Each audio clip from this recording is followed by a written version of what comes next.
राधे कृष्ण दोस्तों, मंगलमय जीवन चैनल में आपका स्वागत करती हूँ। आज के वीडियो में आप माघ मास के महात्म्य के 20वें और 21वें अध्याय की कथा का श्रवण करेंगे। पहले 20वें अध्याय की कथा शुरू करते हैं। वेद निधि कहने लगे कि हे महर्षि, धर्म को जल्दी ही कहिए, क्योंकि श्राप की अग्नि बड़ी दुखकारक होती है।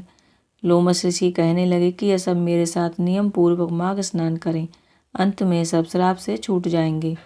मेरा ऐसा निश्चय है, शुभ तीर्थ में माघ स्नान करने से शाप का फल नष्ट हो जाता है। 7 जन्मों के पाप तथा इस जन्म के पाप माघ मास में तीर्थ स्नान पर स्नान करने से नष्ट हो जाते हैं। इस अछूत में स्नान करने से अवश्य मोक्ष की प्राप्ति होती है। राजसूय और अश्वमेध यज्ञ से भी अधिक फल माघ स्नान का होता है। अतएव संपूर्ण पापों का सहज में ही नाश करने वाला माघ स्नान क्यों न किया जाए। माघ मास महात्म्य के 20वें अध्याय की कथा यहीं पर समाप्त होती है। अब हम 21वें अध्याय की कथा शुरू करते हैं। लोमस ऋषि जी कहने लगे कि पूर्व काल में अवंती देश में वीरसेन नाम का राजा था।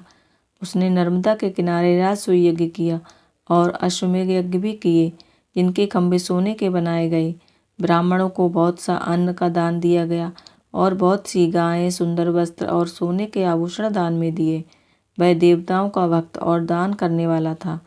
भद्रक नाम का एक ब्राह्मण, जो अत्यंत मूर्ख, कुलहीन, कृषि कार्य करने वाला, दुराचारी तथा अधर्मी था, वह भाई बंधुओं का त्यागा हुआ इधर उधर घूमता हुआ तथा देव यात्रियों के साथ प्रयाग में आया और माघ में उनके साथ 3 दिन तक स्नान किया।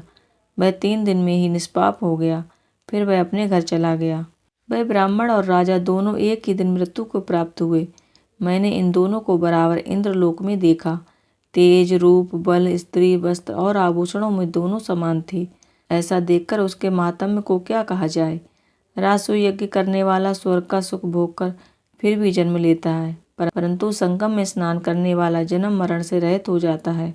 गंगा और यमुना के संगम की हवा के स्पर्श से ही बहुत से दुख नष्ट हो जाते हैं। अधिक क्या कहें। और किसी भी तीर्थ में किए गए पाप माघ मास में प्रयाग में स्नान करने से नष्ट हो जाते हैं। मैं पिशाच मोचन नाम का एक पुराना इतिहास सुनाता हूँ। इस इतिहास को यह कन्याएं और तुम्हारा पुत्र भी सुने, इससे उनको स्मृति प्राप्त होगी। पुराने समय में देवदूति नाम का बड़ा गंभीर और वेदों का पारंगत एक वैष्णव ब्राह्मण था। उसने पिशाच को निर्मुक्त किया था। वेद निधि कहने लगे कि वह कहाँ का रहने वाला, किसका पुत्र, किस पिशाच को उसने निर्मुक्त किया। आप विस्तार पूर्वक यह सब कथा सुनाइए। लोमस ऋषि कहने लगे, कल्पज्ञ से निकली हुई सुंदर सरस्वती के किनारे पर उसका स्थान था। जंगल के बीच में पुण्य जल वाली सरस्वती बहती थी। वन में अनेक प्रकार के पशु भी विचरते थे। उस ब्राह्मण के श्राप के भय से पवन भी बहुत सुंदर चलती थी और वन चैत्र रथ के समान था। उस जगह धर्मात्मा देवदूति रहता था।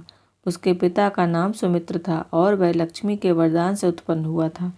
वह सदैव आत्मा को स्थिर रखता, गर्मी में अपने नेत्र सूर्य की तरफ रखता, वर्षा में खुली जगह पर तपस्या करता, हेमंत ऋतु में सारस्वत सरोवर में बैठता और त्रिकाल संध्या करता। जितेंद्रिय और सत्यवादी भी था। अपने आप गिरे हुए फल और पत्तियों का भोजन करता था। उसका शरीर सूख कर हड्डियां मात्र रह गई थीं। इस प्रकार उसको तप करते हुए वहां पर 1000 वर्ष बीत गए। तप के प्रभाव से उसके शरीर के अग्नि के समान प्रज्वलित था। विष्णु की प्रसन्नता से ही वह सब कर्म करता। दधीचि ऋषि के वरदान से ही वह श्रेष्ठ वैष्णव हुआ था। एक समय उस ब्राह्मण ने वैशाख महीने की एकादशी को हरि की पूजा कर उनकी सुंदर स्तुति तथा विनती करी। उसकी विनती सुनकर भगवान उसी समय गरुड़ पर चढ़कर उसके पास आए। चतुर्भुज, विशाल नेत्र, मेघ जैसा स्वरूप भगवान को स्पष्ट देखकर प्रसन्नता के मारे उसकी आंखों में आंसू भर आए और कृतकृत्य होकर उसने भगवान को प्रणाम किया।